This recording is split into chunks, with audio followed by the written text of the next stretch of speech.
Okay, so good afternoon, everyone. Today we have a few things that I plan to accomplish. So the first one is going to be to finalize the data wrangling exercise that we did not finish last time. And then after that, we're going to start talking about geospatial data. So for those of you taking both of my classes, this is the point that we start to differentiate really between content of the two classes. And so in this class, we're really going to take a dive into geospatial data, whereas on my other class, then we start taking a dive on statistical analysis. All right, so we're in programming precision ag, so let's get to that. So here to finish our data wrangling exercise we were doing last class. Let me just confirm. Can those online see my screen all right? Can you see my desktop right now? Yes, we can. Yes. Awesome, perfect. All right, so I'm just gonna navigate here to the class folder on my computer. Do that on your side as well.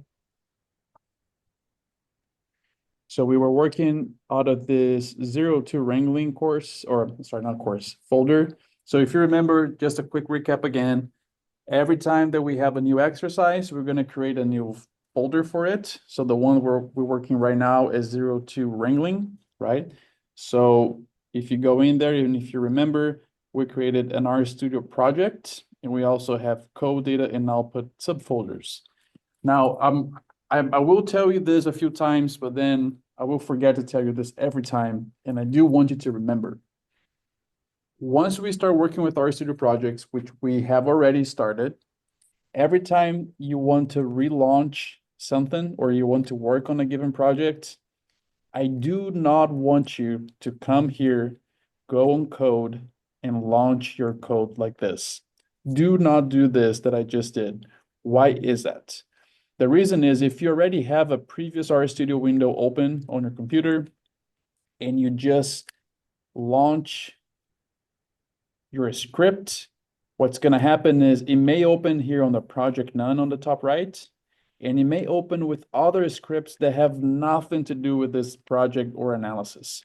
And if you start having different scripts for different purposes, different analysis on the same RStudio environment, you will mix your objects, you will get confused, it will be unreproducible, you will run into issues. Okay. So again, now that we started working with RStudio projects, the approach I want you to take every time you're relaunching a given project to continue working on it is not to double click on your script. Do not do that. I want you to double click on your rproj icon of that project, right? So here we are in 0 to wrangling. I want you to come here. If you don't have this project open yet, I want you to open that through clicking the 0 to wrangling rproj icon, because then that makes sure that it launches an RStudio instance. Focus on this project specifically with its files, with its scripts and all that. All right, so if you have not done that yet, I ask you that you launch your 0 to wrangling project. You know you did it successfully if you're seeing 0 to wrangling on the top right of your RStudio window. If you're seeing project none, you did not do it right. You have to close that RStudio window and then relaunch it by clicking on the rproj icon of this project.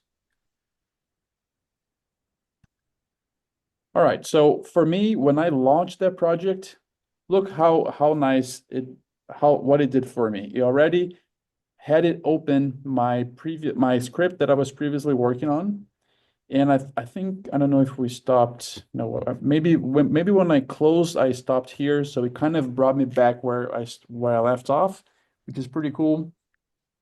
But notice that my environment is empty, and that is by default. That is an option we changed in the first class that we did the intro to R.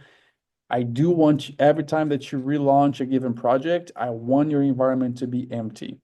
Because if you have the data and if you have the script and the code, you should be able to reproduce all objects from your previous environment by just rerunning your code, right? So do not don't get attached to your objects, I guess.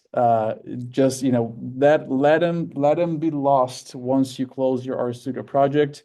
Because really, again, if you have the data and if you have the code, you should be able to recreate the same objects as before, and making sure you don't save in between sessions. Make sure you're more reproducible and you don't mix around objects from one session to the next. All right. Was someone not able to get to this point? Okay. Someone was able. For those online, if you were not able, you have to speak up. And if you don't say anything, I assume everything looks great. All right, so if you launch this project, let's say, for example, if your script did not pop up right there like mine did, you can come here on the Files tab, click on the R blue button that takes you to the home folder of this project, which I'm already showing here. You can go inside of the code folder and click on that 0114 file, and then it should pop up here. You have your outline, you can toggle that on or off. And we already did a lot of things on this exercise. So for us to be able to keep going from where we stopped last time, we're gonna have to run some chunks, right? And my I guess expectation is that you will be able to run all chunks without any issues because you were able to run them on our previous class. However, if you do have any issues that show up today, let me know. We can try to work them out. Excuse me. All right, so make sure you run the first chunk here to load all the packages. You can hit play on this chunk as well, which is going to import data, print it, and open a new tab on the view on the side here. You can just close that tab that just opened. It was just for when we were checking this on the first time. We don't have to run the glimpse. It's not saving anything that we need. You do not have to run the summary if you don't want to. I'm just skipping over these steps because we already went through them on the previous, or when we started this exercise on the previous class. So if you remember, well, maybe just a quick reminder wouldn't hurt. So SoyK is this data set that has 16 rows and 8 columns that is about a study that was conducted on soybeans, where the soybean fields were treated with one of 4 potassium rates, 0, 50, 100, and 150 pounds of potassium per acre in 4 different locations. That was Tifton, Midville, Watkinsville, and Macon. And then at the stage R4, which is just a reproductive stage during the soybean growing season, soybean leaves, trifoliates, were sampled and sent for lab analysis for potassium concentration on the leaves. So this is the data we have, is potassium concentration as a percentage for each one of our plots in each one of our locations, with locations being on the columns. We already did a lot of things here with this data set to get it to a stage where it's in the shape that we need for analysis, for plotting, and so on. Just a quick reminder here, the first step we did was to use the function cleannames from the package janitor to get all the column names to a standardized format, all lowercase, no white spaces, no special characters. So then we took SoyK as the initial data set, apply cleannames, stored it in a new object called SoyK1. You can just run. So this chunk you're going to have to run because we're going to need SoyK1. So remember to run it. Then I showed you if you wanted to filter just some rows that matched a given criteria. Here, the criteria that I established was if I wanted to just filter the rates where potassium rate were equal to 0, this is how you would do it. Very intuitive. We filtered that and then assigned it to an object called SoyK2. You can run this as well, although if you recall from the previous class, we did not keep the following steps with SoyK2. We keep them with SoyK1 because we want all the rows. This was just an example here for you to see. The next step here, we talked about, we have this potassium rate in pounds per acre, but maybe you want to do this analysis on plots and present it on a conference or maybe on a paper that has to be in international units. So we transform potassium rates from pounds per acre to kilograms per hectare and then round that to 0. Make sure you round this chunk. We use the function mutate for that. You can close this view here that pops up. Notice that we still have 16 rows, but now we have one extra column. We use mutate, so we created a new column for that potassium rate in kilograms per hectare.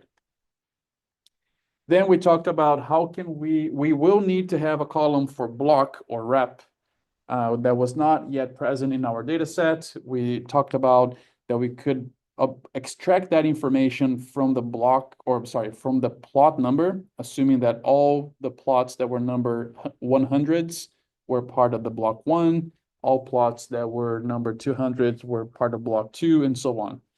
So we use a mutate because we're creating a new column, and then we use the function case when, which allows us to establish multiple conditions and still in a very readable way. If you were to do this with a function like if else, it would become very, very difficult for us as humans to understand the code because it starts to get nested if you've ever done that before.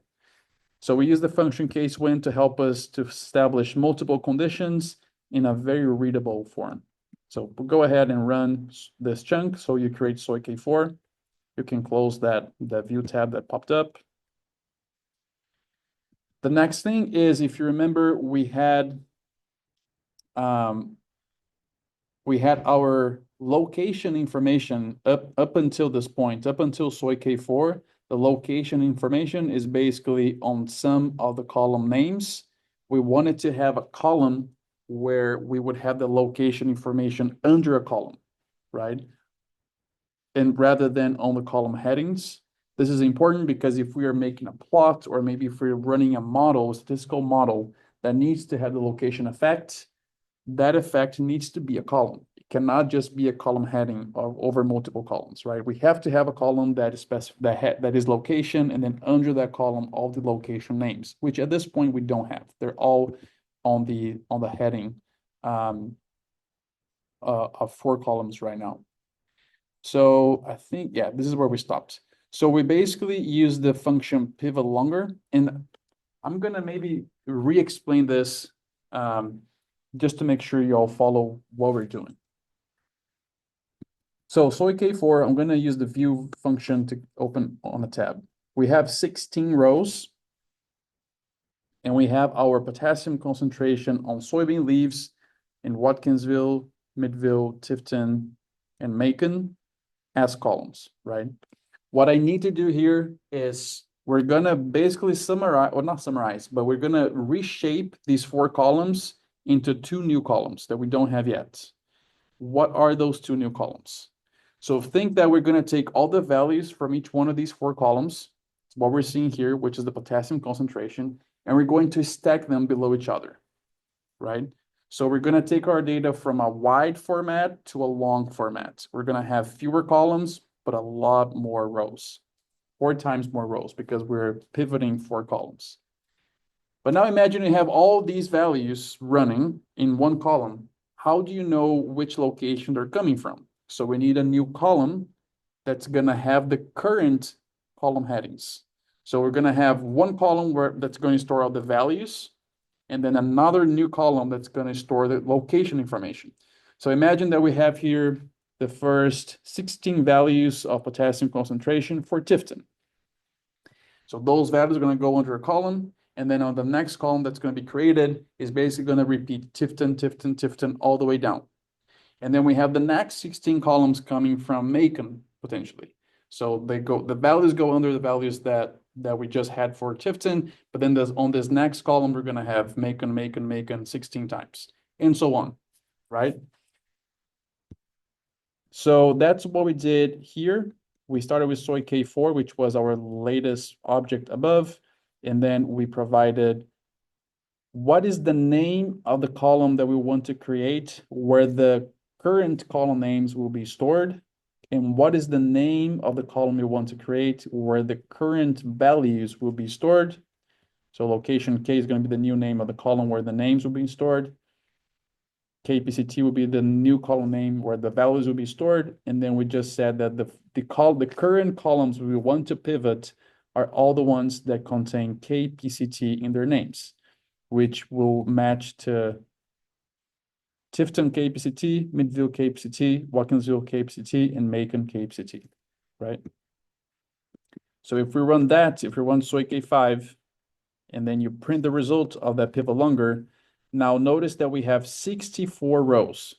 Soy K5 has 64 rows.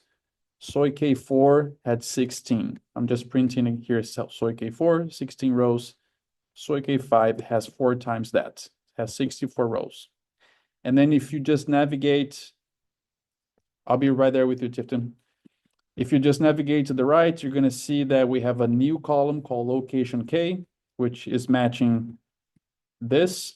And we have a new column called KPCT, which is matching that. And location K has all the location names or the previous column headings, right? So Tifton KPCT, Midville KPCT, and so on. And KPCT has the actual values. All right, Tifton. I have a question. For now, for this chunk to run, we mentioned the columns have to contain the one that are going to be involved are the one containing KPCT. Right. What if the location, those location at the column section did not contain the KPCT? Well, how would we learn the code? So, Polly, you're asking, let's say, let me print soy K4 here. So you're asking, what if we wanted to pivot other columns that don't Yes. have KPCT? Is that what you're saying? Yes, that's true. Yeah, so we could, I mean, there are different ways we could do that. The simplest would be just to use the C function, right? So, I mean, let me try to see if we use, let me see if I just try this. I'm not sure if it's going to work. I think it will, but let's try. So if I just wanted to pivot longer, let's say Tifton KPCT and Midville KPCT. Let's see if this way of, yeah, so this worked.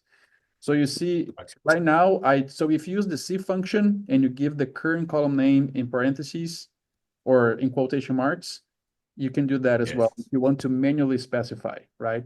So here in the Yes. example that I just did, using the C function, I just pivoted longer Tifton and Midville. I did not pivot longer the other two, Macon and Watkinsville. And that's why Yes. the outgoing data set has 32 rows, is 16 times 2, right? So if we come here, Watkinsville, Cape City is still there, Macon, Cape City are still there, and only Tifton and Midville have been pivoted. Yes. Okay, thank you. Awesome. Thanks for the question. All right, let me undo all this and go back to the contains and rerun it. All right. So now we have, going back to what we were discussing, we have one column where we have the previous column headings under this column called location K, and we have the previous values under KPCT on 64 rows of data instead of 16, right? Okay, so if we look at this location.k column that we have right now, we do have the locations there, right? If we do have Tifton, Midville, Watkinsville, Macon, and so on. But we also have this extra information of underscore K underscore PCT on all of them.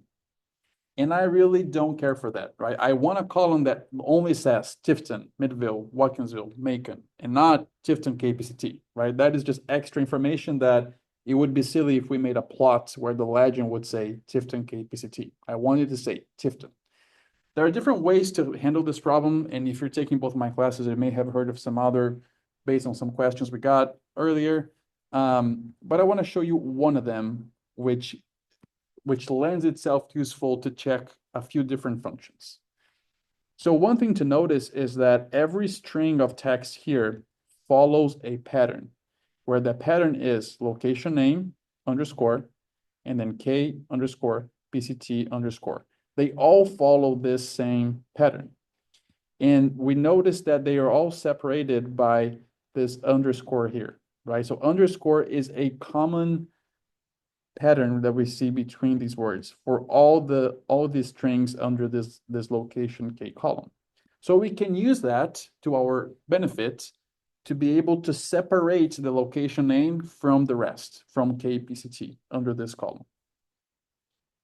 The way that we do that is going to be using a function called separate, and I do want us to assign the result of that to this object called soy K6. So let's come here, let's give it the assignment symbol. We're going to call the function separate. The first thing that we give it is the incoming data set. That is normally the first argument of almost all functions in R. The incoming data set is soy K5, the one that we just created above, right? This one here with 64 rows. And then the next argument is going to be what is the current name of the column under which the values we want to separate. So that column is location K, location.k, right? So we just give the name of the column, we give it a comma, and the next argument is going to be, because here we have three pieces, right? So we have the location, the K, and the PCT. The separate function is going to come here, is going to find that common separator that is the underscore, underline, and is going to chop this up in three pieces. So we need to provide the three column names of the new column names that will be generated after separating these strings. So here on the separate function, it has an argument called into. So here we're going to say, what is the name of the new three columns into which those pieces will fall under? So we're going to use the C function because we're going to give it three names. The first name I want to give is location. So that first piece of these three pieces, the first piece, which is the location, will all fall into a column called location. The second I want to call K. The third I want to call PCT. So again, separate is going to come under this current column location K, look into each one of these strings under that column, find this pattern of underscore being the common separator, split that in three pieces, and then the first piece is going to end up in a new column called location, the second piece on a new column called K, the third piece into a new column called PCT.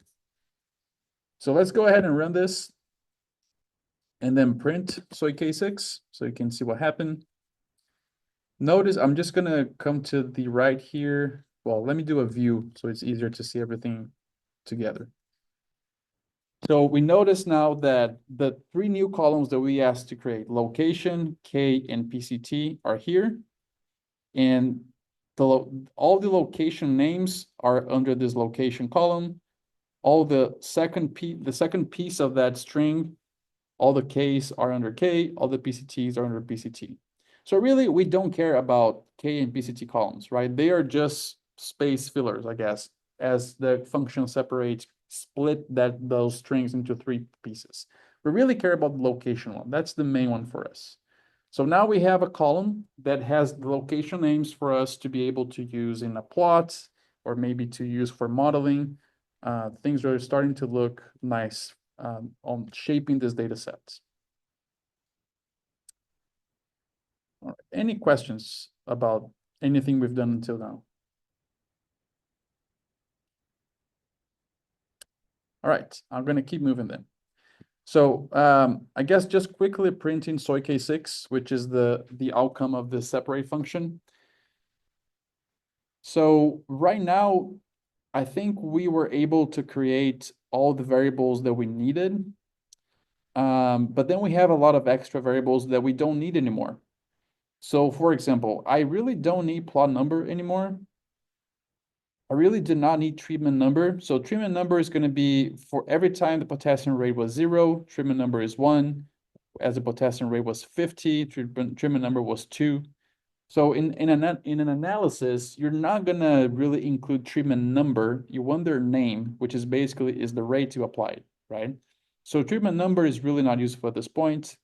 Stage for this case is not really useful because all data was collected at the same stage. So all values under stage are R4. There's no differences here. If we're doing this for a conference or for a paper in the international system, we don't need pounds per acre anymore. We already have our kilograms per hectare. So we do need the treatment, right? So kilograms per hectare of potassium rate. We do need the block number or the RAP number. We do need location, and we do need KPCT, which is are the values, right? So just to make sure that we keep ourselves organized and only carry on forward columns that we do need and leave behind the ones that we don't, we're going to select some columns here. So come here to the next chunk, soy K7. We're going to use a function called select. So the select function is going to help us to select columns, whole entire columns, right? And I do want to make a distinction here for you to remember. So if you want to filter, if you want to have a subset of rows, like, oh, I just want the rows where the potassium rate was equal to 0, like we did on the first step. So if you're subsetting rows, you use the function filter. If you're subsetting columns, you use the function select. So two different functions depending how you were subsetting your data. So here on select, the first thing is the data coming in, which is soy K underscore 6. You can give it a comma and break line just to make it more readable. And then we just list here without quotation marks, what are the columns we want to keep. So we mentioned about keeping location. So we can type there. We mentioned about keeping rep, which is the replication or the block number. We talked about keeping potassium rate in kilograms per hectare. That's our treatment. We need to keep it. So K underscore rate underscore KGHA. And then lastly, to keep our response variable, that is potassium concentration on the trifoliates. That's under the column K underscore PCT. So if I run this and I print the result, so K7, we are still having 64 rows, so we did not change the number of rows, but now we only have 4 columns, which are the 4 ones that we specified to keep here. So now, you're kind of tidying your data set. You're just making it really only keeping the columns that you need for analysis, not leaving a lot of other columns that are not helping you and just creating some visual confusion. Okay, so in this class specifically, I do have to tell you something very important about the select function. The word select is a popular name of the same name to a function, but functions coming from different packages. So what do I mean? So the function we're using right now is coming from the package dplyr, which is a data wrangling package. We're gonna very soon start working with geospatial data. And for that, one of the packages that we use, I think, is the raster package. I believe that's the one. So the raster package also has a function called select. So if on the same script you load dplyr and the raster package, it could be that only one of those select functions will be available to you right off the bat. And if it is the one from the raster package, you may be trying to do something like this with the select, thinking that it's the select from the dplyr, which is what we want here, and then it just doesn't work. It keeps giving you errors, keep saying that it's not working. And you look at the code, everything is right, there's nothing missing, all commas, all parentheses are there, but the function keeps not working. Until you realize that it's not working because you're actually using the function select from a different package that is doing something completely different from the select function on the dplyr package, and therefore is not working.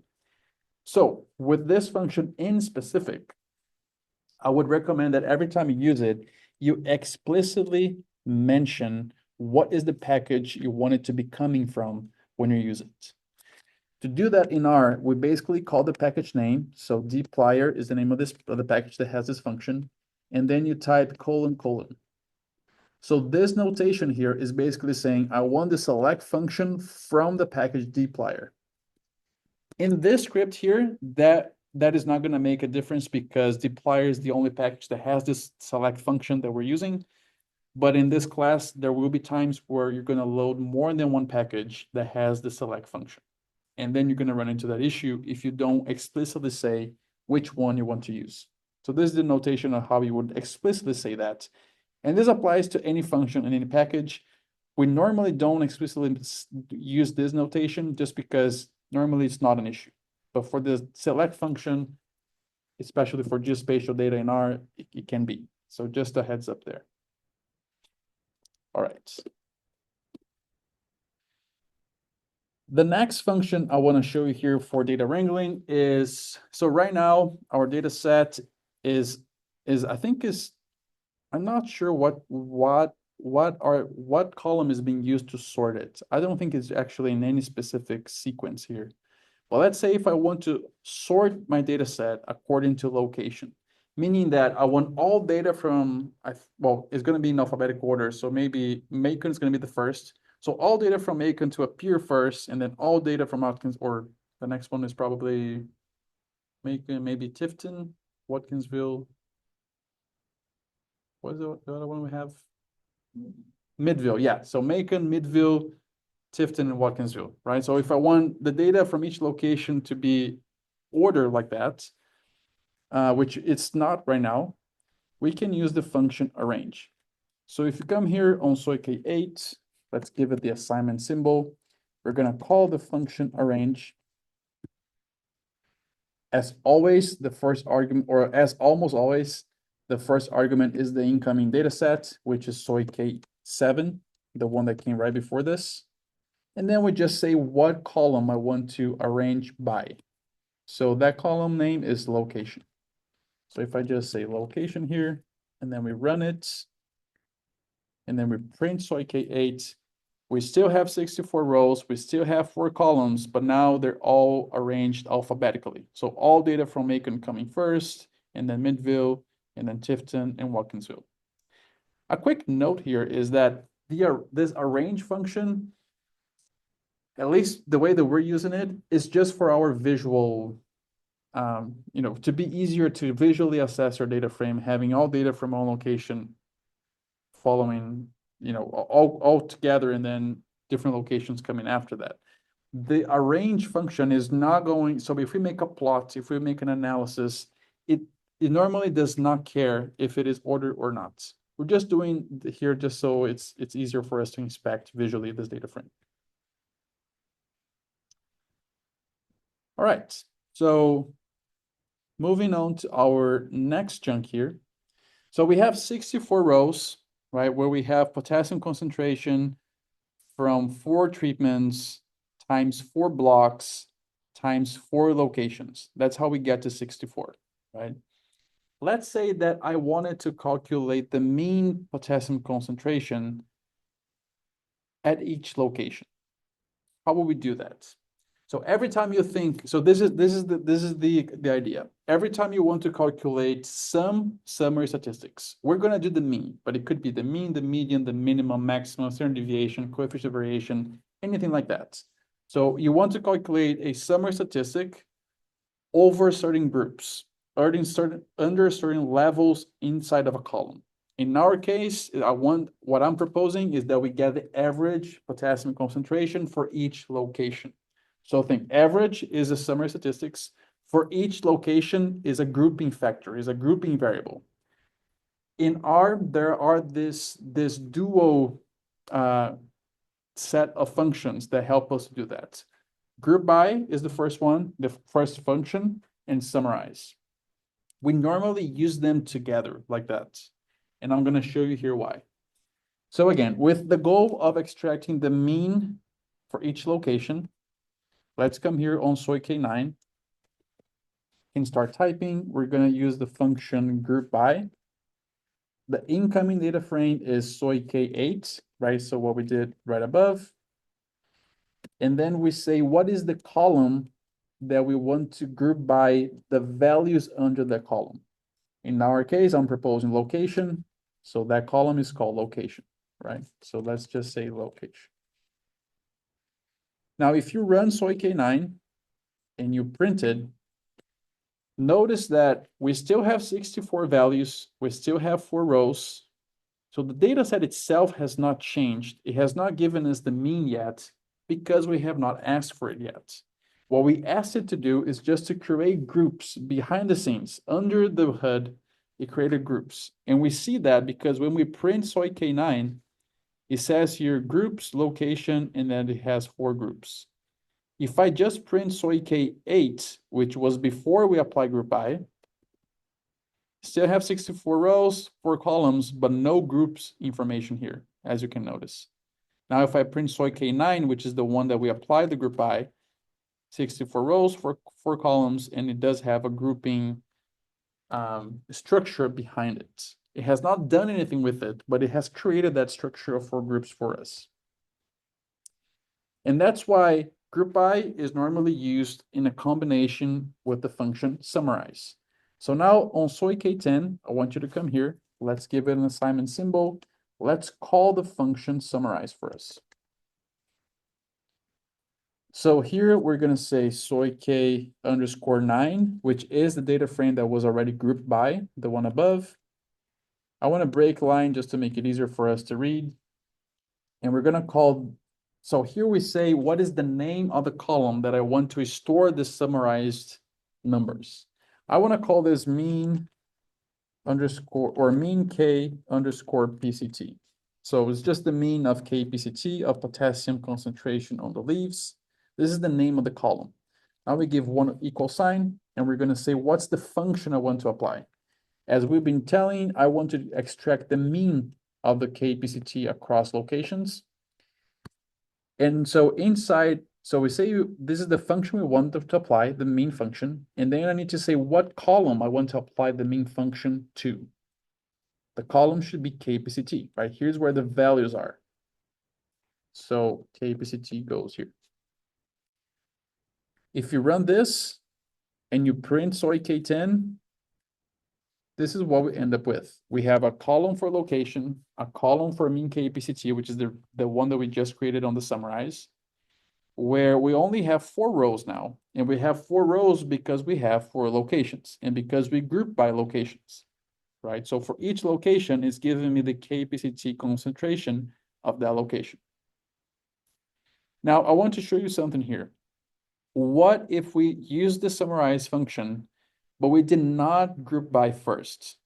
So basically, instead of using soy K9, which is soy K8 grouped by location, I'm just going to use soy K8, which is the ungrouped data frame. If I use soy K8 here, we end up with only one value, which is the mean KPCT across the entire data set, not within any type of groups, right? So this is the difference between grouping by and not grouping by. If you just want the mean of the whole column, you don't have to group by. If you want the mean of certain groups within the data frame, you need to first group by and then specify that group by or the summarize coming after that specified group by, right? So it would be soy K9 here instead.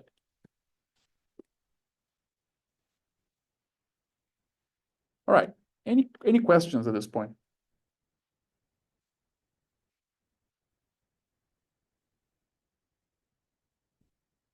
Okay, so now the next thing is I want to teach you a very key concept that we're going to be using throughout this course. And I do hope that you implement on your side as well.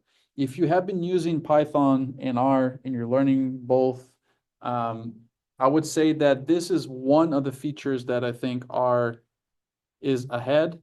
R is behind in many other features. Both Python and R have their own pros and cons.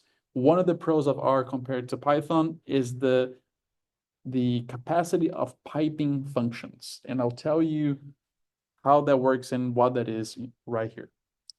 So if we start all the way on, so I'm going to come to my outline. I'm going to click on the chunk for soy K1.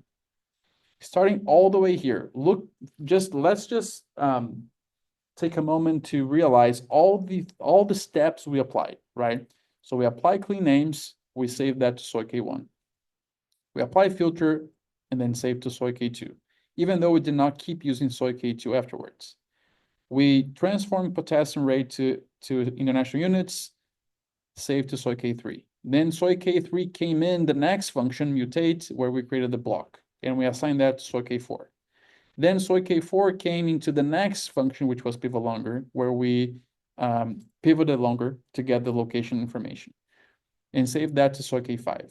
Then soy K5 came into the next function, separate, to separate those information that we had on the location strings and save that to soy K6. Then that came to the next function select, where we just kept the columns we wanted and then assigned that to soy K7. Then we arrange on soy K8, then we group by on soy K9 and summarize on soy K10. If you realize all these steps are sequential, right?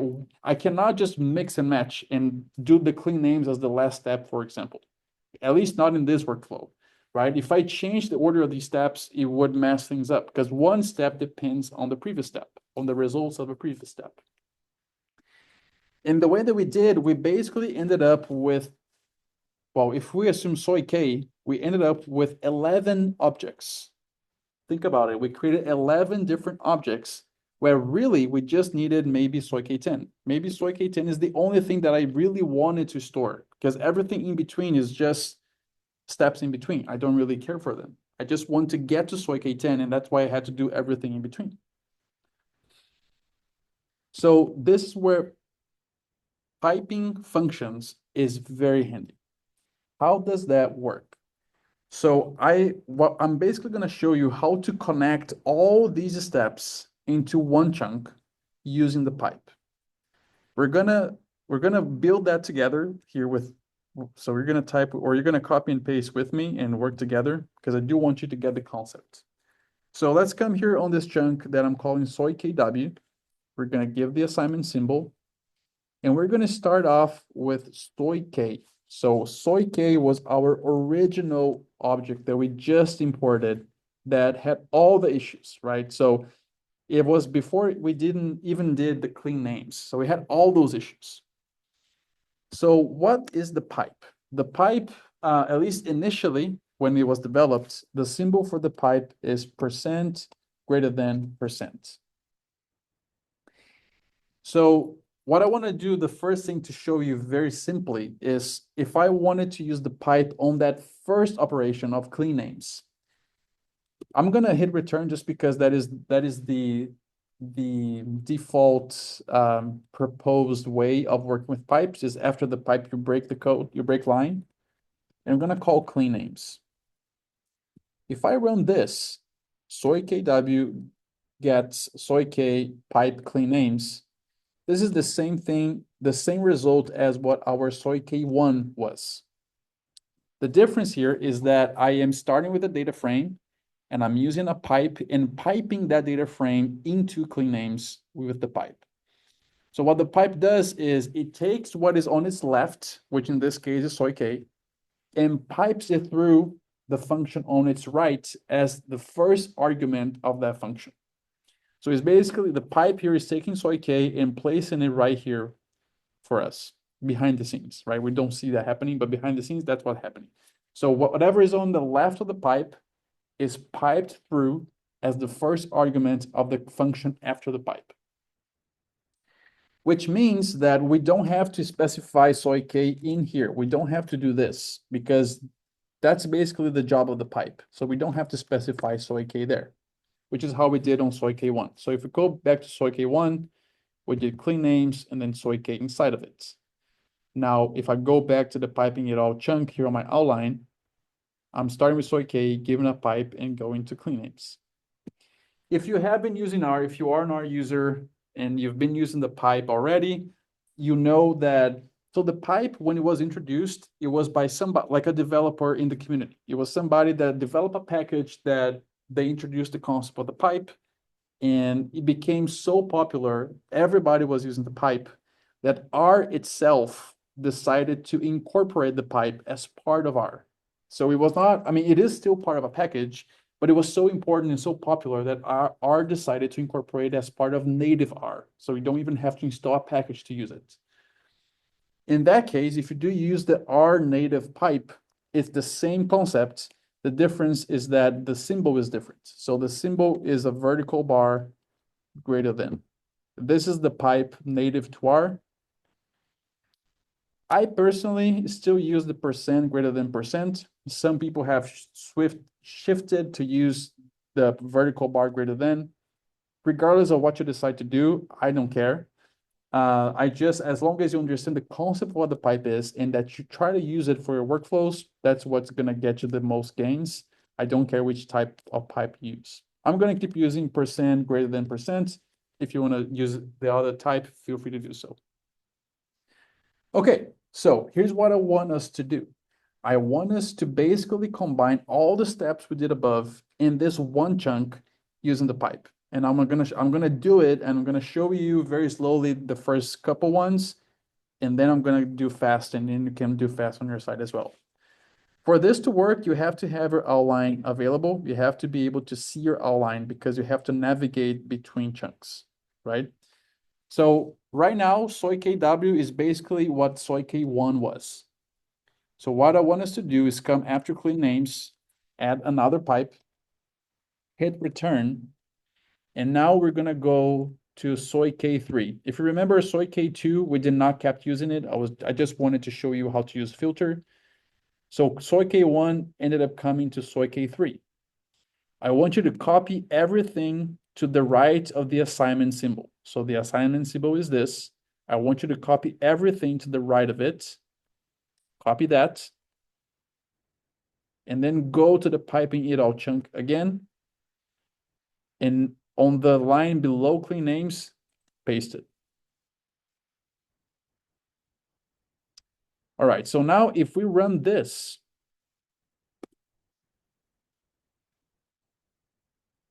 it did work, interestingly. I thought it was gonna give us an error.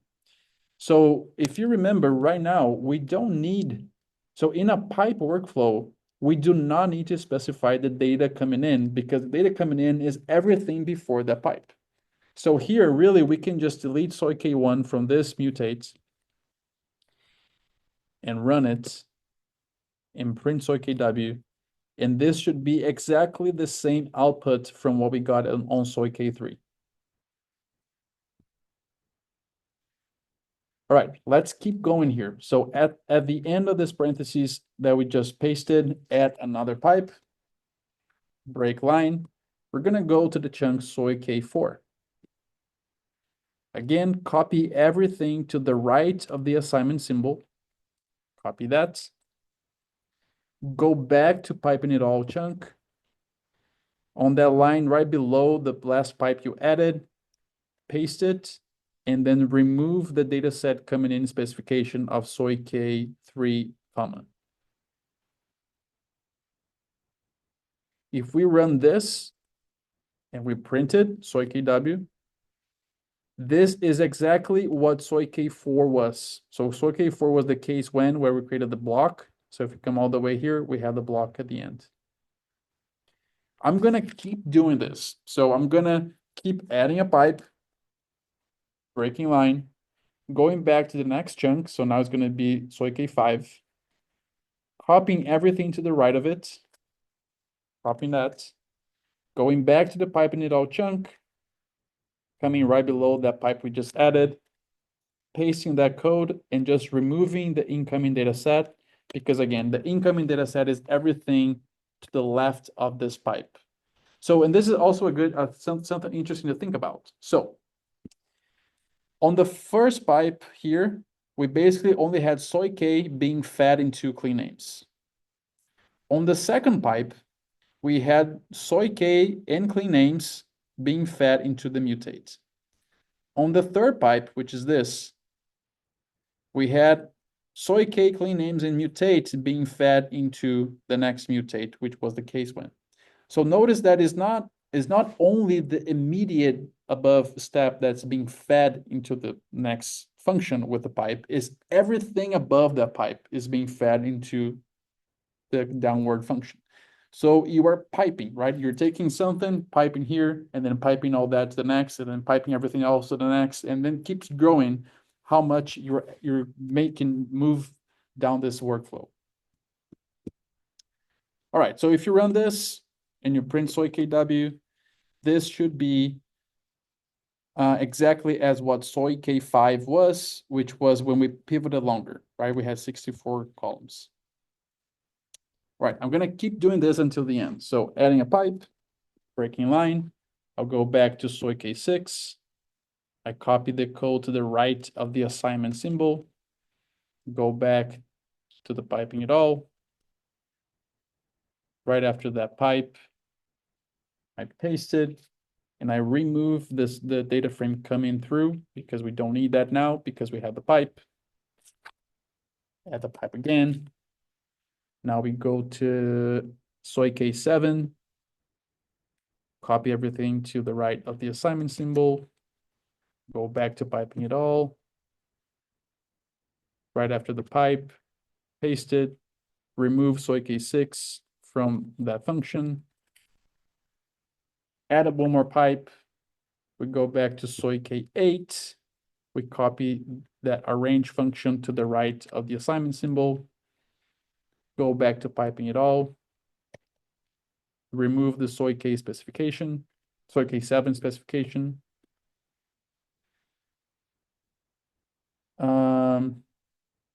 Then let's add the pipe again, hit return, go back to soy K9.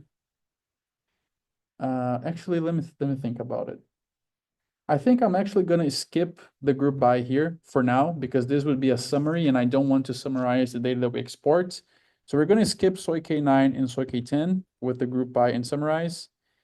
But we're going to do the, oh wait, where's the select? Oh, I skipped the select. Sorry about that. Or did I? Let me see. Oh, I'm confused. Oh no, I did not skip it. Okay, so we did the select. Okay, so that's it. Yeah. So we can just stop at the arrange, which was soy K8, right? If we run all this, if you got your pipes in the right place, if you remember to remove the incoming data set and the comma from all the functions, this should work without issue. So if you have your cursor anywhere in this pipe flow and you run it, it should run smoothly. And as you print soy KW, this should be the same result as soy K8. Let me take a quick moment and check that everybody was able to run the pipe chunk here. Or maybe was somebody not able to run that needs help?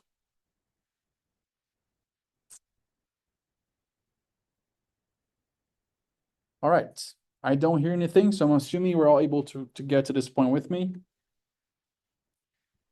Now, there is a way that there's a function called identical that we can check if everything in two data sets is identical. So everything, really everything, like column names or number of columns, number of rows, name of the columns, values under each row. If just a single value is different, this identical here is going to say is different.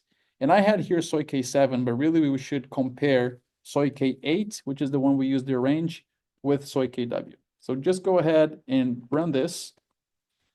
So this true, it came true. So it's saying that soy K8, which is what we did individually, step by step until we got to the point, and soy KW, which is the one that we piped everything together until the soy K8 function, which was the arrange, it's saying that they're completely 100% the same. So we got to the same outcome. The difference is that doing soy K1 through soy K8, we saved every step of the way as a different object. And using soy KW, we just did everything at once and we assign all that to one object. Now, how do I use the pipe?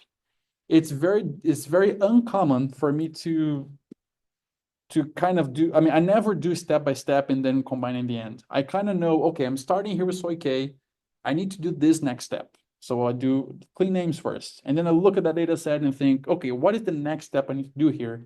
And then I keep adding that way, right? This is not a recipe that's going to fit everything. Maybe you just need a clean name and maybe an arrange on your data wrangling workflows. Maybe you need a lot more than this. I've had some projects where really the whole project was basically data wrangling and it was very, very complex that had many rows of all data wrangling, all in a pipe workflow. So data wrangling is for sure going to happen in every analysis that we do. And knowing, or at least knowing what you need to do, So the idea here that I'm trying to do is show you some functions that I think is useful, that I use a lot in my research, so you understand that what you can do with those functions. But really, the main thing here is for you to create the ability to think about the steps just in plain English, not coding. Just like, okay, I have to get this data set. I want to fix the column names. I want to create the block information. So just creating that plan in your head, and then you think how you implement that with code. And then using the pipe to do it all together helps you to make it in a one workflow without creating multiple intermediary objects. The pipe is not just for data wrangling. We're going to use this in different situations, but it's most useful for data wrangling because we have these sequential steps being applied to a data frame. All right, any questions at this point? Maybe about the pipe, maybe about some of the functions or how you combine them. Any thoughts?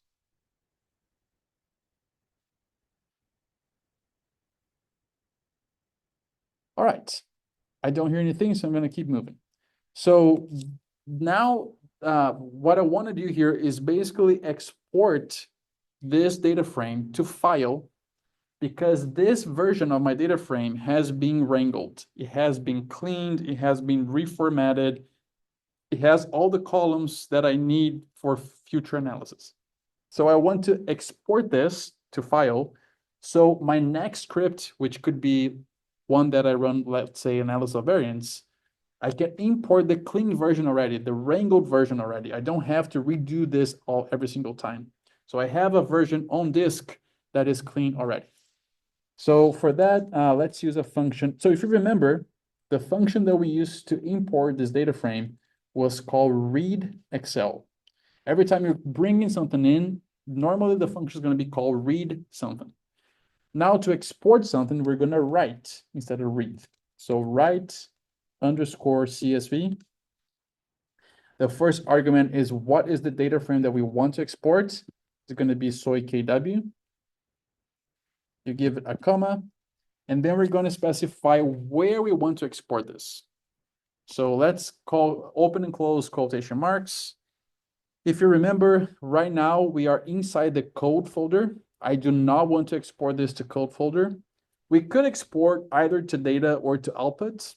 I want to propose we do on outputs, but if you wanted to do that on data, it will make sense as well. So if you remember, we need to get outside of the code folder first.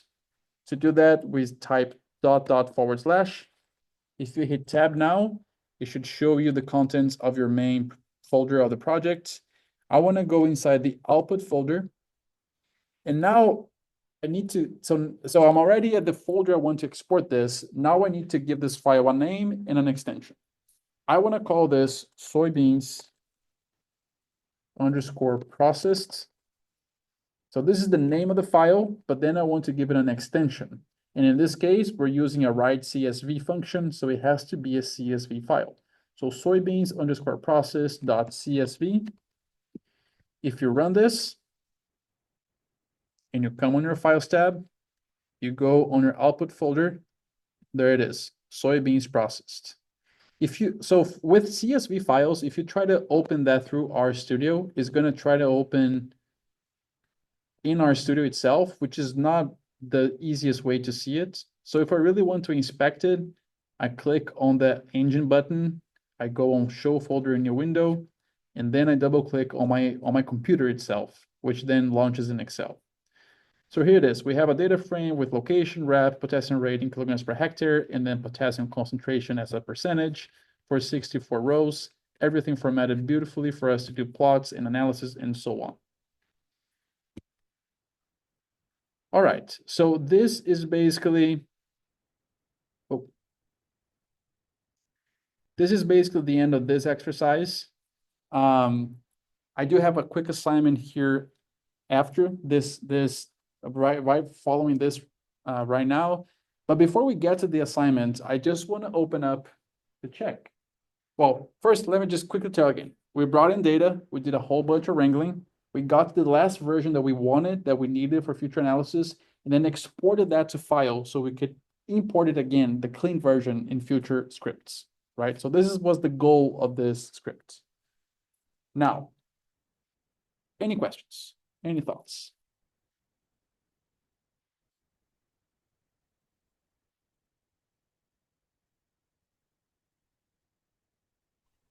Uh, may I ask a question, Dr. Bastos? Sure, go ahead, Kathy. Okay, you've taught about the filter function, right? Mhm. So we have filtered four of the columns which we need because we didn't need many other columns. But what if I have to delete one column and keep all of them? It'll be troublesome to enter all the names which I want to keep. So I just want to remove one. Do we Okay, have any function to do that? so let me just repeat to make sure I understood your question. So are you talking about, so two concepts here for us to make sure that we are using the same terms. So filter is when I want to filter rows, right? So let's say I want only to keep the rows where potassium rate is equal to 0. I use filter. If I want to subset columns, I use select. So are you referring Oh to, yeah, sorry. Yeah, sorry.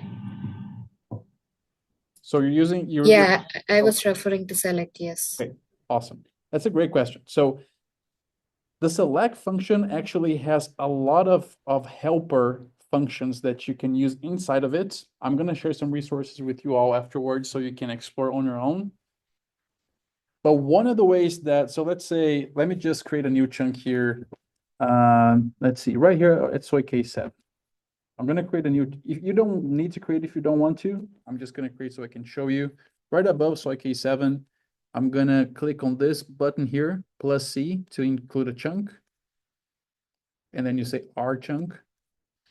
So I want to take here soy case 6, which is what we use on the select, right? So soy case 6. And I'm actually going to use the pipe here, now that you already learned what the pipe is. So I want to pipe soy case 6. I'm going to call the select from dplyr. So dplyr colon select. And just to show again, soy case 6 has 10 columns, right? So it has a lot of columns that we don't need.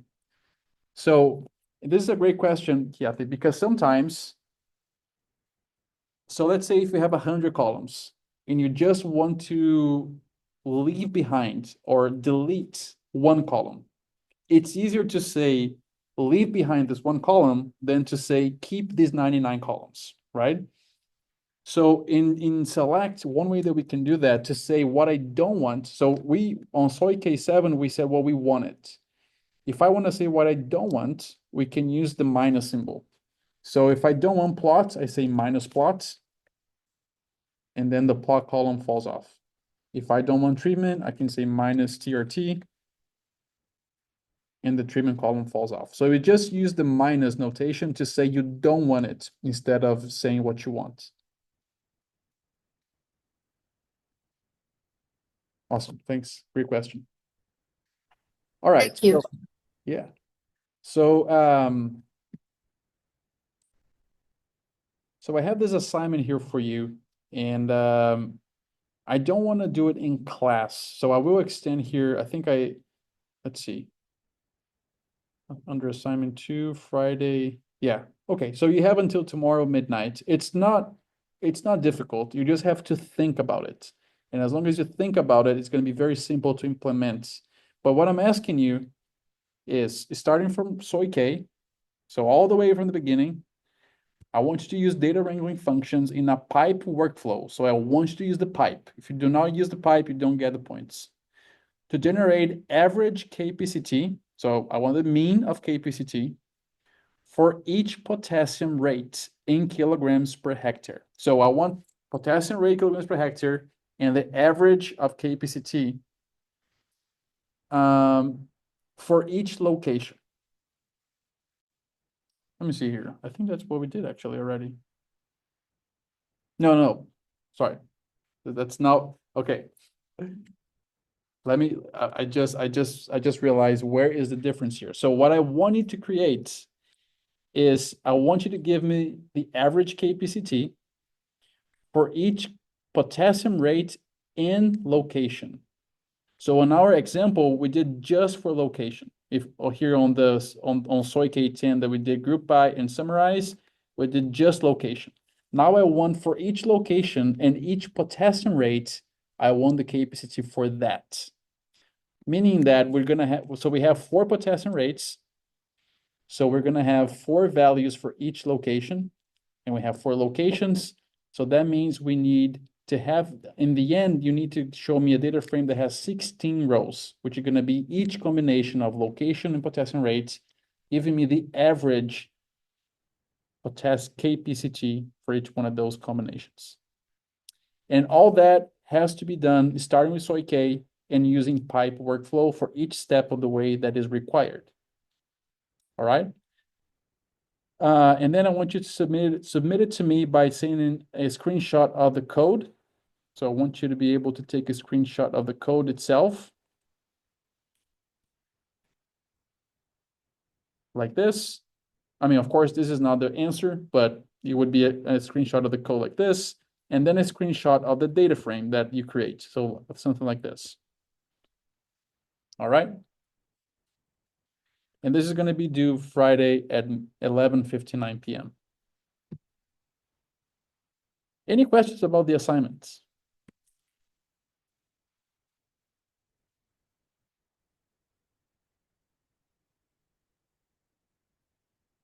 All right, I don't hear any, so I'm going to keep moving here. We have about 50 more minutes to get through our next topic. So we finished this exercise. I want to ask you, if you have not done this yet, to click on the save button so you save all the changes you made to the script. And then once you do that, you're welcome to just close your RStudio window because we're done with this exercise. Now, next, I have a set of slides for us to go through. So I'm going to go on my website.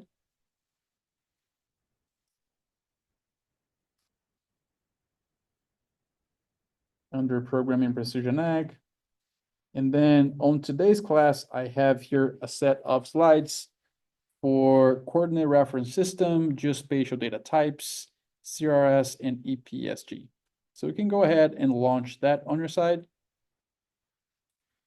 If you remember, if you want to take notes as a PDF, once you launch it, this HTML, you can hit the E button on your keyboard.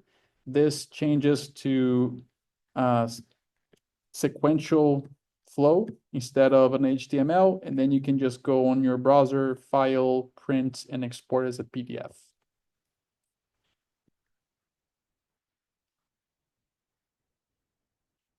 All right, so I'm gonna get this started.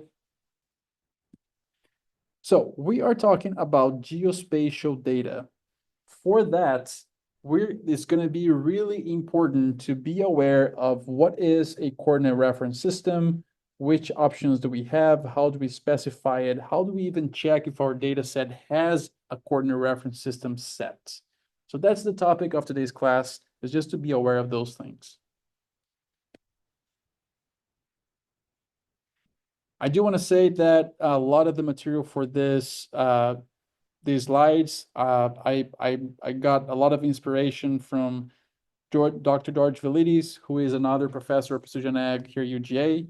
Also from the Geocomputation with R ebook and Intro to Spatial Data Programming with R ebook, which I have some links here if you want to check them out. All right, so today, or for this lecture, my learning outcomes for us is I want us to talk about and understand what is a coordinate reference system. I'm going to be referring to it as CRS from this point on. The comparison and differences between a geographic versus a projected coordinate reference system.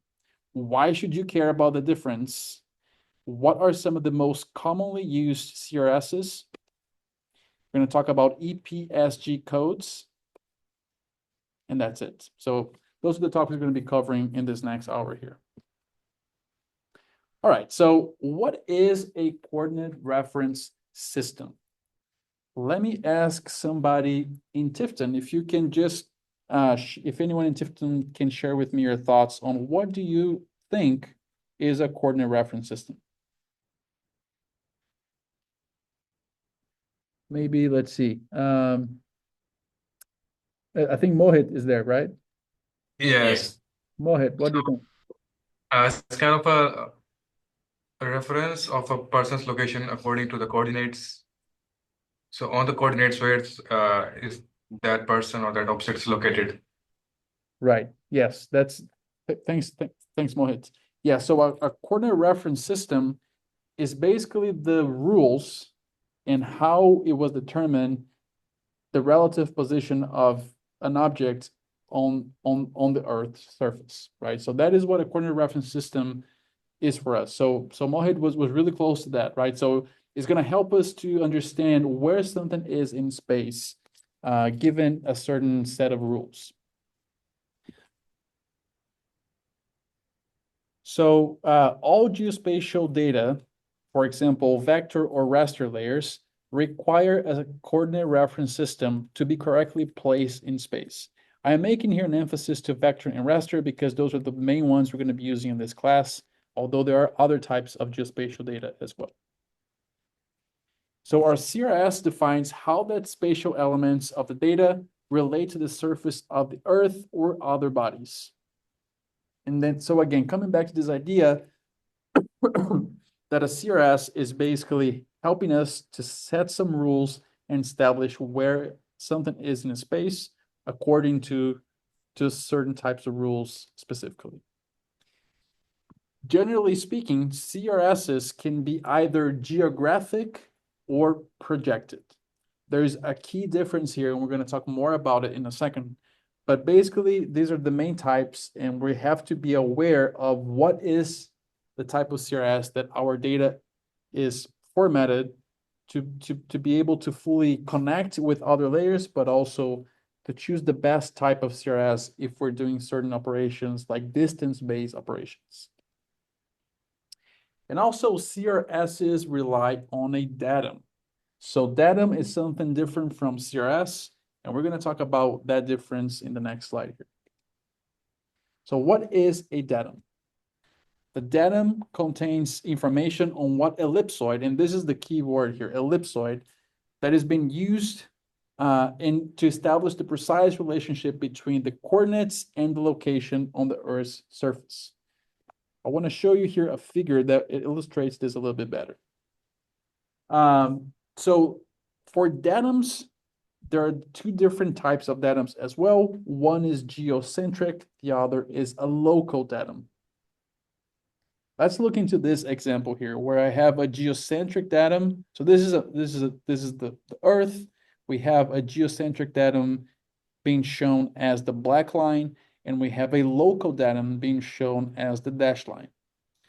A geocentric datum, as you are seeing here, basically tries to approximate the surface of the Earth on average across the entire globe, as you are seeing here. With that, it means that on average, it gives a precise location of something anywhere in the globe. However, if you look more closely, if you are on this part of the globe, then the location that this geocentric datum is giving you, the geocentric datum is a different location than what you actually should be, whereas in other parts of the world is also on the other side of that. So is different in a different direction, right? So here the datum is basically shifted to one side of the actual location. Here is shifted to the other side because the globe is not a perfect sphere, right? The globe has its shape that is not is far from a perfect sphere, and those imperfections are not caught with a geocentric datum. So overall, it's a pretty good datum to use if you are working with global data everywhere, but it's not the best for any single location. In contrast to a local datum, right? So look at this local datum that is local to this specific region of the world.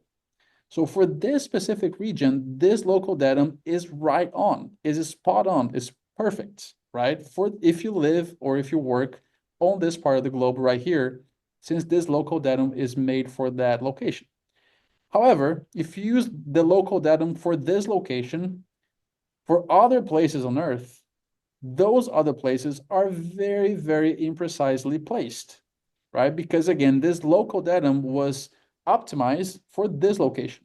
If you use that local datum for other locations, you're going to have a high imprecision in your location that's going to be derived for this datum in different places that it was not meant for it to be used there. So again, a geocentric datum works okay for the whole globe. A local datum works excellently, I don't know if that's a word, for that location that it was developed, but it works very poorly for locations outside of that area that it was developed for. And this is a key difference here, because the geocentric and local datums are what are going to set up, or we're going to determine what CRSs we're using, and those CRSs are connected to the precision that we can get location in anywhere in the world. All right, so talking about geographic coordinate reference systems. They normally, most of the time, use a geocentric datum, right? So they're going to be based on this datum that is trying to approximate everything in the globe to an okay extent, but they're not the best option for any single of those locations. It uses normally angular measurement units, like degrees of longitude and latitude, to locate something in space. So if you've been using, Google Maps, Waze, whatever it is, or maybe other apps that use your geospatial location of your phone, you're most likely using a geocentric datum and using longitude and latitude as the type of distance, or the measurement of distance is probably angular, is because degrees of longitude, degrees of latitude, it's an angular measurement. It's probably what's being used on your phones and on my phone as well. Well, we have longitude, that's the location on the east-west direction. And we have latitude, which is the location in the north-south direction. There are different CRSs use a geocentric datum and have angular units, but the most popular one that you're going to see across many applications, from your phone to precision ag equipment, is WGS84. This is the most commonly used coordinate reference system that is geographic coordinate reference system and uses a geocentric datum. So let me zoom in here so we can talk about this a little bit. So we have here the division of the world using a geographic coordinate reference system, in this case WGS84, where the globe is split in vertical and horizontal lines, where the vertical lines here are going to be your degrees of longitude, and your horizontal lines are going to be degrees of latitude.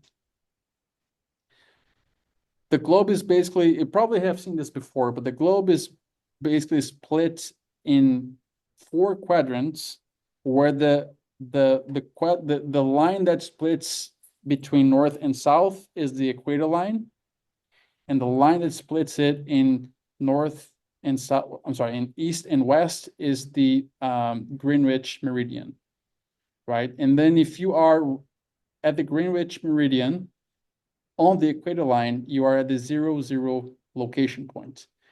As you move, so let's say here in Georgia, we are to the west of the meridian line, so we have a negative longitude coordinate, right? Because we're to this side of this line. If you are to the right of the meridian line, then you are on the positive side of that, so your longitude is on a positive number.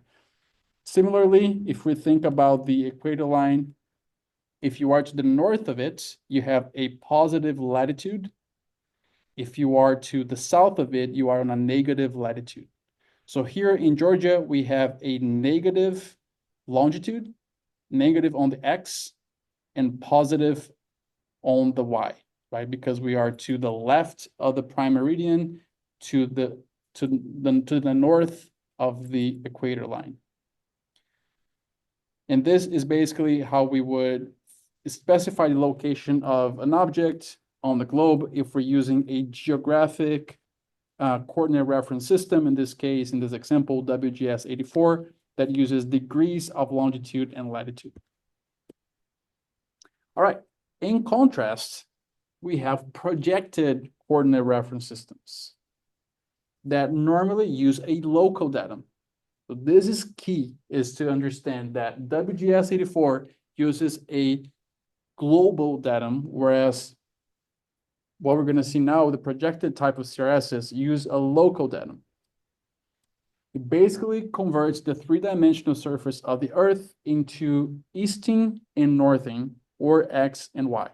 Instead of degrees, it uses a linear measurement unit, where meter is the most popular, but you can find some projected CRSs that are in feet, for example. But it's not going to be angles anymore. It's not going to be a degree angle like it is longitude and latitude for geographic. It's going to be a linear measurement unit like meter. That is going to be how we refer to it.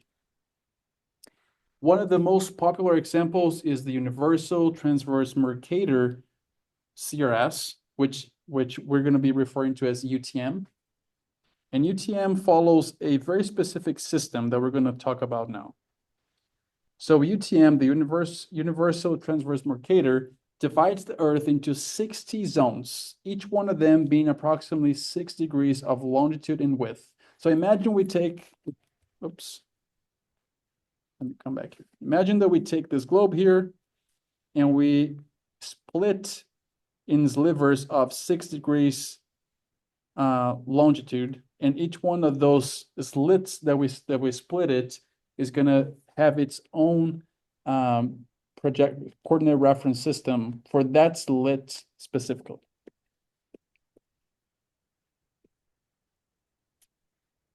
Each zone is going to use a transverse Mercator projection that's going to map a region of large north-south extent with low distortion. And this is the key here, because it is being performed as a projection, a coordinate reference system that's being applied to a very narrow space window. It's tall but narrow. It has very low distortion within that sliver of the world that is representing. And that runs north-south. We're also going to see a figure of that shortly here. And each one of those partitions of 6 degrees of longitude have a numerical code that is also followed by N or S to specify which hemisphere that is from. So this is how that looks like. So this is the UTM coordinate reference system on paper. So notice that now it's not a globe anymore. It is a two-dimensional space. That's on purpose, right? We want something projected that we can calculate distances. And so it has to be on a two-dimensional space. Notice how we have these partitions starting with 1 all the way on the right, all the way to 60 on the right. Oh, I'm sorry, with 1 on the left going all the way to 60 on the right. Each one of these partitions of the world is one UTM zone. And then right is not showing here, but right at the equator line, you would divide each one of these slivers into north and south. So for example, if we were talking about this first sliver here, if you think of the equator line being approximately where I'm kind of drawing a line here with my cursor, this portion of this first sliver that is above the equator line would be called zone 1 north, 1N, and the portion that was below the equator line would be 1S or 1 south. So we have these 60 partitions that are further divided into north and south to represent where in the world they're representing. All right, what about a projected CRS like UTM in the USA? The USA basically is partitioned, at least the conterminous USA is partitioned into the zones that range from 10 to 19. So you may use a UTM zone 10 through 19 if you're working with data from the US. Here in Georgia specifically, so here's Georgia. Georgia is cut through by 2 zones. So most of Georgia is in zone 17 north, as you can see here, but there are parts of Georgia on zone 16 north as well. So 16 and 17 north are the 2 zones that you will find data from Georgia under those UTM zones. This is really interesting. I was talking with Dr. Valides a while ago. We were discussing some of these topics, and he was telling me that he had a field in South Georgia that he was working with a grower, where the field was actually right at this line. So a field was right through this line here, meaning that depending on what data he's coming from that field, parts of the field would need to be projected on zone 16, parts of the field should be projected on zone 17, which is kind of messy, right? but I think it's a really interesting example because most of the time, it's really rare for you to be right at the line that intersects two zones. But yeah, so Georgia can fall into zone 16 or 17.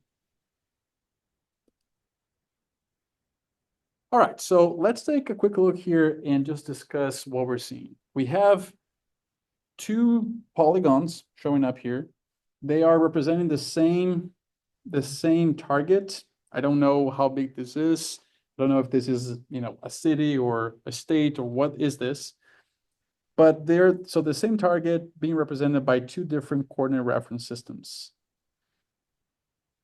There are a couple of things here that I want you to notice, but I want you to tell me and not me tell you. So what are a couple of differences that you spot here? Maybe let me call out, let's see. Kathy, what do you think? Can you tell me one difference that you can notice between these two plots? So the part is far to the top and to the right when compared for the left one and right one. We can see the coordinates behind. I can't spot exactly, I can't say exactly, but I can see it on the top and to the right when So you mean like this part here is not in the right place? I mean, it's compared. not the same place as the one on the left? The the part which looks like a hump below, Like here? that one, yeah.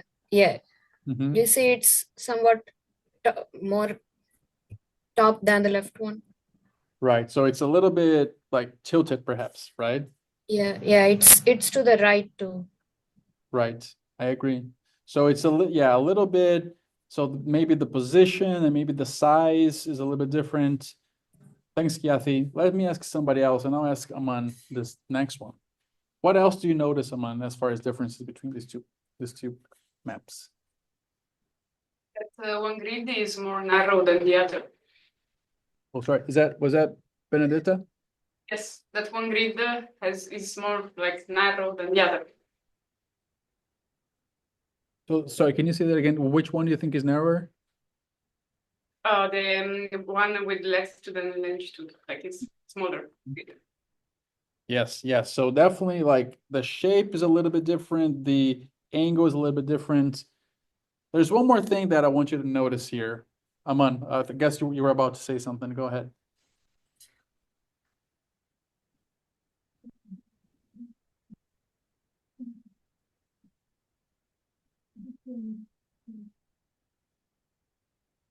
The access between them, they are like very different. Mm-hmm. And they are like the map, they are changed from the slide comparison. Mm-hmm.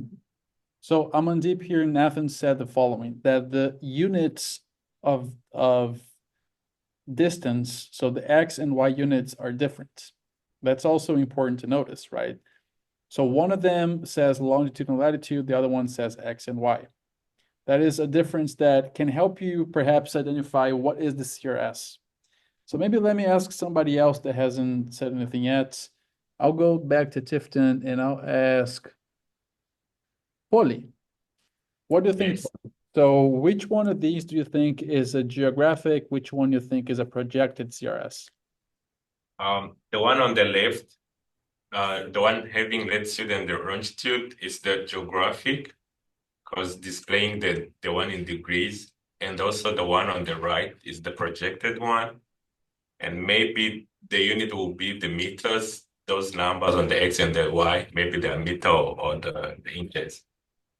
Yes, I agree with that, right? So if we look at the one on the left, it says longitude and latitude. That will always be in degrees, and it says degrees already in the numbers. And degrees is geographic, right? So if it is an angular measure of distance, it is geographic. And then the one on the right, even though it does not show any units, but I would bet it's meters.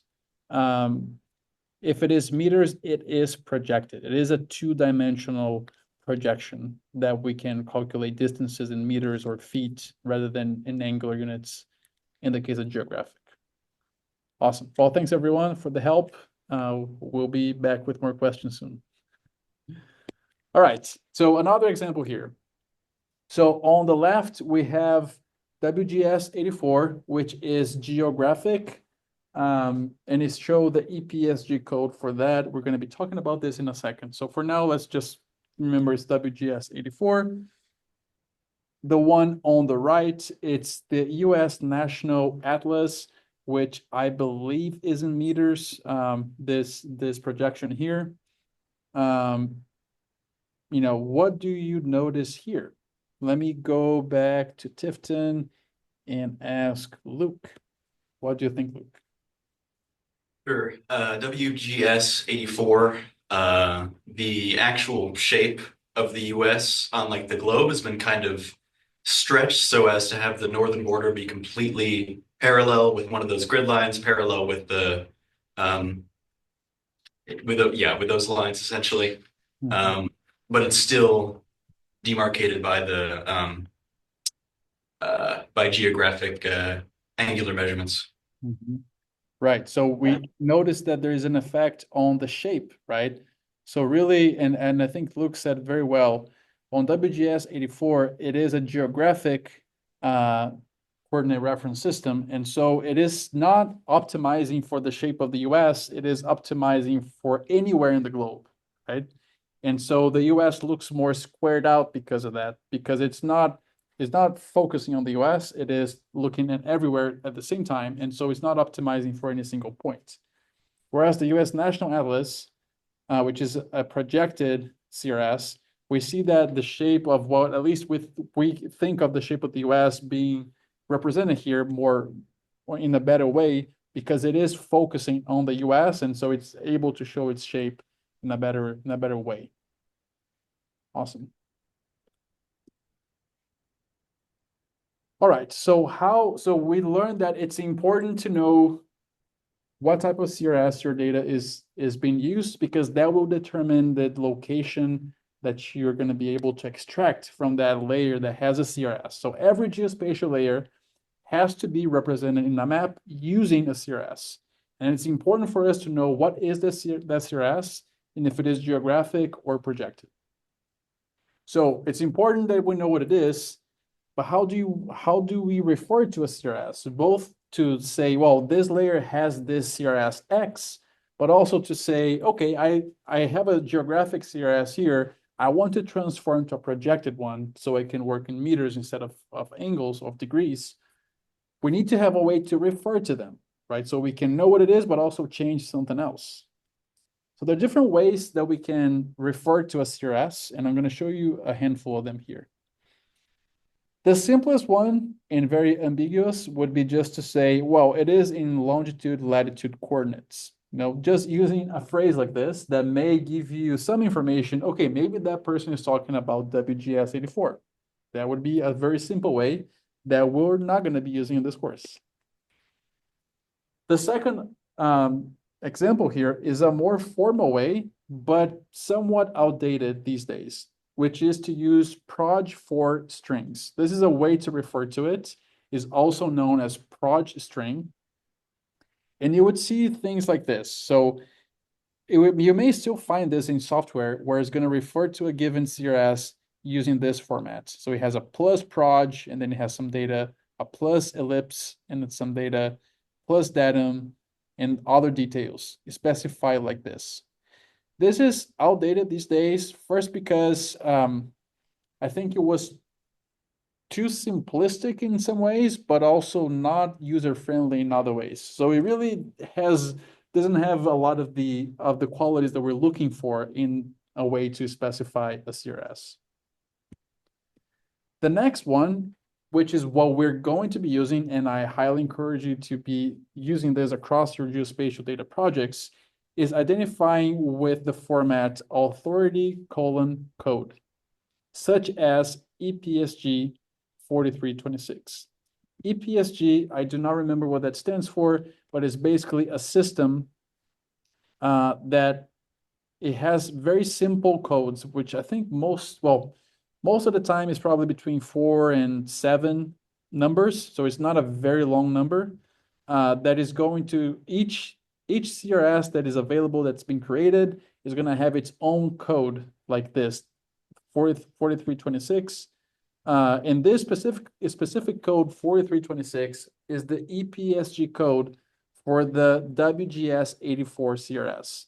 So this, again, is probably the most common EPSG code you will run into in your career if you keep working with geospatial data, because all devices that we use, a lot of precision ag equipment, GPS locations are recorded under WGS84, for which the EPSG code is 4326. So a very popular EPSG to remember.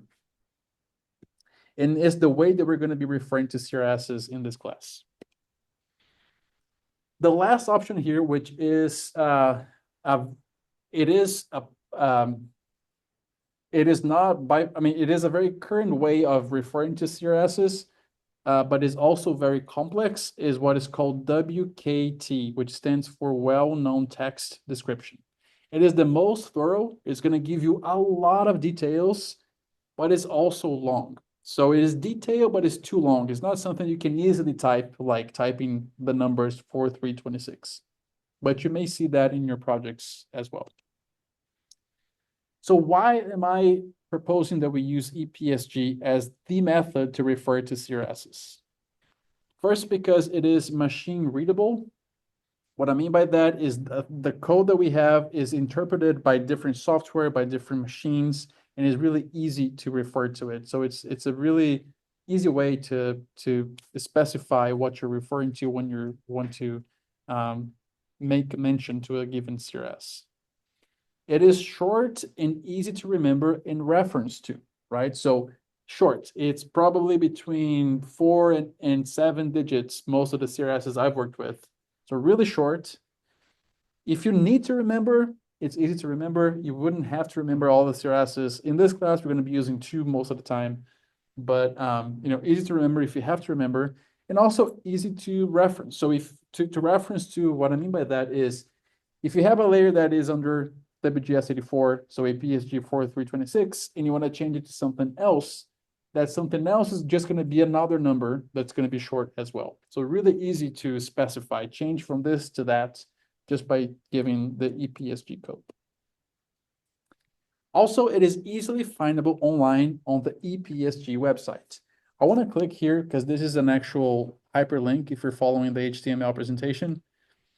If you click there, it's going to take you to this EPSG website, which interestingly, I just realized is giving me a message saying EPSG IO is transitioning to the map tiler coordinates API for search and transform. All right, that's new to me. Well, we're not going to migrate to that website because I am not prepared for that. But I want to show you how I used to use, and I use this website here.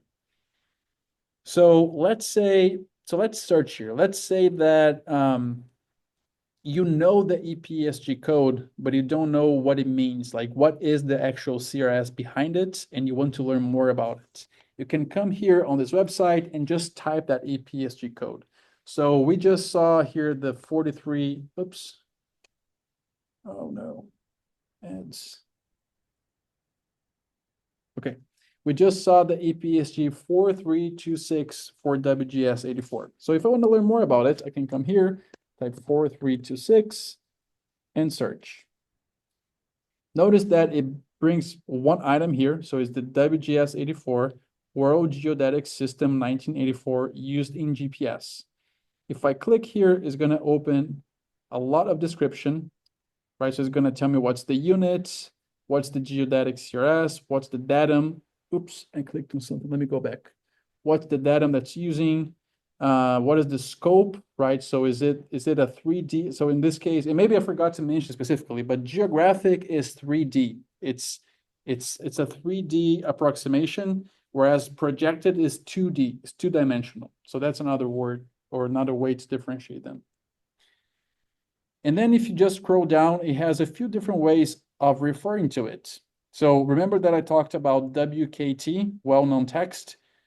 So this would be one WKT format that you can use to refer to WGS84. But then you have to copy all these lines of information to refer to it. So it's very thorough, but not very easily used, I guess, if you need to copy and paste or even remember. You would never remember this from head, right? I mean, that makes no sense. There are other WK2 formats here that we can also use. So this WKT2 is even more complex than the first one. And there is one used for Esri products or with Esri as the title of that WKT. So as you can see, this is how you would refer to it. There's also here the proj4, which we talked about, is that string that this is how you would refer to it using a proj4 string. But then it's a lot easier to just use the number 4326, as you can see, right? So that's why we're going to be using this code. Another way that this website is useful is, let's say you don't know what EPSG you need, but you know where you are, where in the world you are, and you want to look for a projected CRS for that location. We can come here and instead of typing a EPSG code, you can just type a location. So let's try Georgia, USA. Let's see if that brings anything useful for us.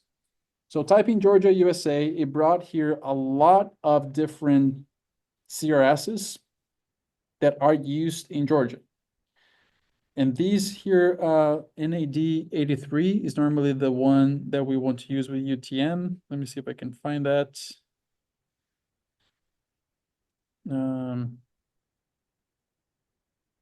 Yeah, I think this is probably one of the ones that we use in class. Well, I don't quite remember now, but as you can see, there are different projected coordinate systems here that are applicable to Georgia, right? And then they have different different precision levels, different accuracy levels. It's, you know, they're all different in some ways. So let's say if we just pull up one of them here just to look at what the description is. So I just clicked on this, the last one that was shown here. So this is the extent of it. And then it just gives more data about areas of use in the US. So Georgia, it even says the counties that it should be used. And then we have here the information if we want to specify to this CRS. Again, we're not going to be using WKT or proj4. We're going to be using the EPSG code, which this is not the one that we're using in class, but this is one that could be used depending on your preferences. All right, let me go back to our presentation. All right, so the next thing is, why should you care about CRSs? I think I hope we already got some idea here, but this is going to be key, especially when you're working with more than one geospatial data layer at the same time, because you do want things to line up, right? You do want that if you, let's say we're going to work here with data from one field in South Georgia, where we're going to have a lot of different layers for that field. We want all those layers to match in space. And for them to match, they have to have the same CRS. If they don't, even just as slight distortions are going to offset to different layers that should not be offset. They should actually fully match. And so making sure that different layers have the same CRS is going to be key for us to be able to do analysis that utilize all different layers for that specific place.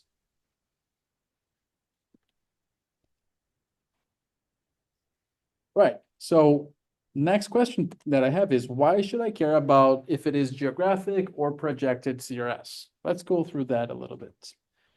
So knowing what type of CRS your data is in and whether that CRS is geographic, like longitude and latitude, or projected, like typically meters, is going to be important and has some very important consequences in how R is going to handle the geometry operations that you do with a layer that has a given CRS. So a very good example here is if you are doing spatial operations that are based on distance, right? So let's say I want to calculate, let's say the distance between 2 points, right? So let's say the distance, the linear distance between Athens and Tifton. If I use UTM, which already is in meters or maybe feet, is going to give me a very good approximation of the distance. However, if I use geographic information system like WGS84, that is longitude and latitude, R is going to be able to handle that because it does a conversion on the fly. So when you give it a geographic coordinate reference system to a distance-based operation, R is going to try to on the fly change it to a projected layer and then give you a distance. But that on the fly change can fail sometimes. It may not be the best approximation that you could do. So instead of giving a layer that has a geographic CRS to an operation that's based on distance, it's preferable that we first transform it to projected and then give the projected version instead of letting R do an on-the-fly reprojection for us. So this is a great example to visualize that. Here I have 3 maps where the one in the middle is a projected CRS. So it is a 2-dimensional CRS where I have a point, and this point is in the same place in all 3 maps. The map in the middle, or for all of the 3 maps, I am asking to calculate a buffer around this point. So a buffer is just think of you going outwards from the center of this point and drawing a circle around it, and that is a buffer around this point. For the map in the middle, the CRS is known, it is set, and it is projected. And you can see how the buffer is very a very nice round buffer, right? The radius across everywhere around this point is the same. Now, in contrast, we have the map here on the right, where it has assigned a geographic information system. It's showing with the geographic coordinate reference system, but is actually unknown. It was a layer that the software was not informed of what was the CRS of this layer, and so it had to make a guess. And then once it does that, and then it creates a buffer, you see that this buffer is not really a circle, it's more like an ellipsoid. So it is a weird shape because it is an unknown CRS that's been used behind the scenes. Lastly, the example on the left, it has a CRS, the CRS is known, and it is a geographic CRS. So it is longitude and latitude. And the buffer of this layer is basically being demonstrated by this jigsaw line around the actual buffer. And we see, and you may see this in some exercises that we do buffer, that your buffers may come out on a weird shape and may not be round. And the reason for that may be because you're using a geographic CRS. Because it's trying to approximate a metric system with an angular distance, angular metric distance. Yeah, that's what I'm trying to say. And so it kind of creates this jigsaw pattern around it instead of being a perfect circle. So it has, the implications of having in geographic or projected are really important if you're working with distance-based operations, like, for example, buffering, or maybe calculating the distance between 2 points, or maybe clipping things. There are other operations that are based on distance, like interpolation is another good example, that you want to have your layers in a projected coordinate reference system, so you do not have distortions because of the improper CRS being used. So with that, the bottom line here is that you need to have a geospatial layers within a project that all contain the same CRS. They all have to share the same CRS. If the CRS is absent, you need first to set the original CRS of that layer. Okay, when does this happen? Let's just think for a moment here. If you have worked with geospatial data in the past, you probably used shapefiles. Shapefile is one type of geospatial vector file that is a proprietary file type from Esri, the company that created ArcGIS, so a very pioneering company in the geospatial space. And if you ever worked with shapefiles, you know that you do have a .shp file, but that you need other files with it, that just the SHP is not enough. You need at least 3 to 4 other files to go with that SHP file so you can open that shapefile in any software, including R. If you, for some reason, do not have the file that contains the accompanying file that contains the coordinate reference system information, then when you open that shape file, it may open, but it's not going to have a CRS defined.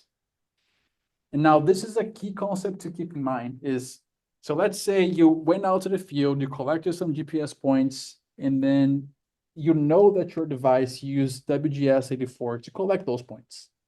And then you come back to the office, you import the shapefile, and you forget to include the accompanying file that has the CRS information. You just have the SHP and maybe some other files there, but not the one with the coordinate reference system.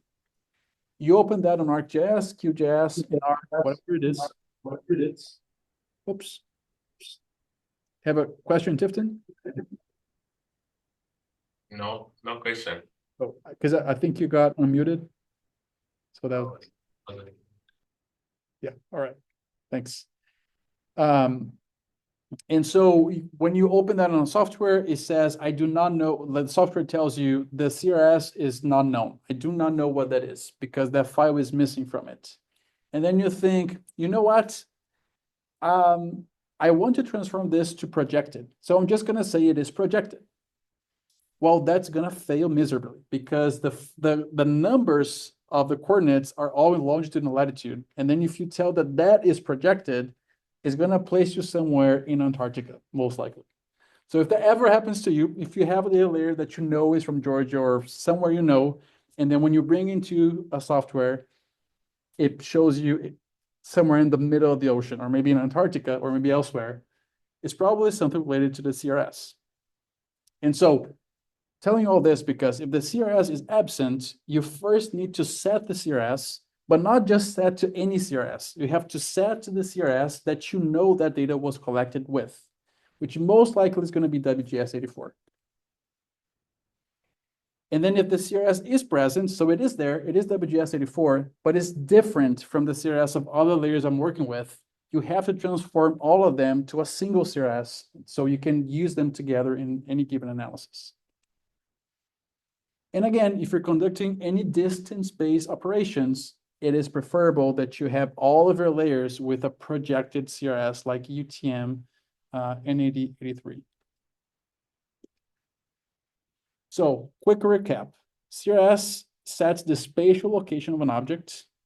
We have two major classes of CRS, which are geographic and projected. Geographic is going to be 3D, it's going to be longitude and latitude. WGS84 is one of the most common CRS that is geographic. Projected is going to be meters or feet, and UTM is going to be the main type of projection used for those types of CRSs, where you have different zones and you have, again, a meter or feet unit. In a given project, you need to have all of your layers with the same CRS so they line up well. It's preferred that you have a projected CRS when performing distance-based operations like we're going to do in this class. And I do want to tell you here a couple of common CRSs and their EPSG codes that we're going to use in this class. As you were saying before, a geographic CRS that's very common is WGS84. The EPSG code for that is 4326. We're going to have to transform our layers from WGS84 to UTM. In our case, going to be UTM zone 17 north, because that's where our field is. And the EPSG code for that is the 32617. And I think that's all I had for this lecture. So, any questions about the lecture or anything that we talked about?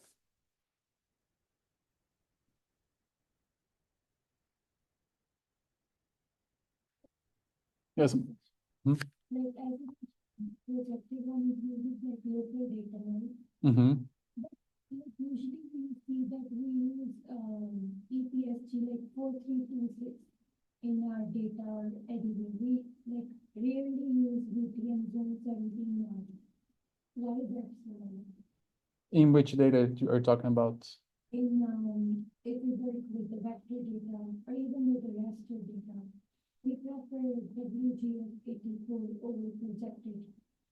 Okay, so Aman is saying that I think from your previous experience, you've used more, we use more the geographic EPSG of 4326 rather than the projected.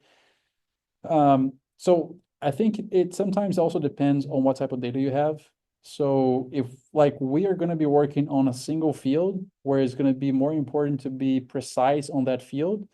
And so using a projected CRS is going to be important.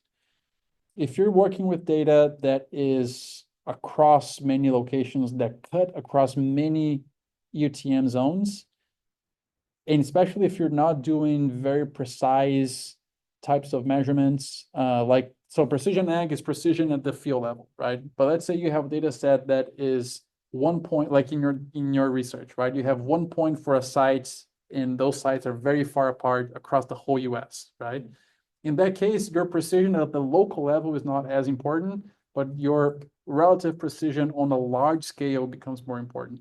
And so in that case, WGS84 helps you with that. But if we're working in a single field where precision within the field is important, then the local projected CRS is preferred. Is NVD 1983 is projected, right? Yeah, so UTM NAD83 is like the more complete name of what we're going to be using. Yeah. Awesome. Thanks so much. Any other questions? All right, so we wrapped up here. Next class, I am not going to be teaching live, but I'm going to have Neva, our teaching assistant here in Athens, to connect. And I think my plan is going to be to send you all a video of next class for you to watch before class, and then you can come to class if you have questions for Neva. I do want to do something before we depart. So I have a quick quiz for you that you're going to complete now in class. Let me open that. Please go ahead and go to your UGA ELC.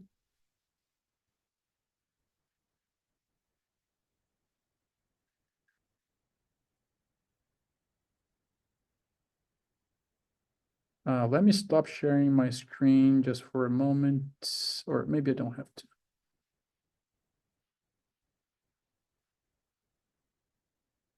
Okay, so I just made a quiz available. Make sure you go on ELC and respond. It is a very quick quiz. It's just to keep track of, keep track of our content, making sure that you are, well, making sure that I'm being clear on what I'm saying, that you're paying attention on your side, and making sure I'm not creating more confusion than anything else. After we respond to the quiz, we're gonna get your attendance on GitHub. So I'm gonna go ahead and create the attendance issue.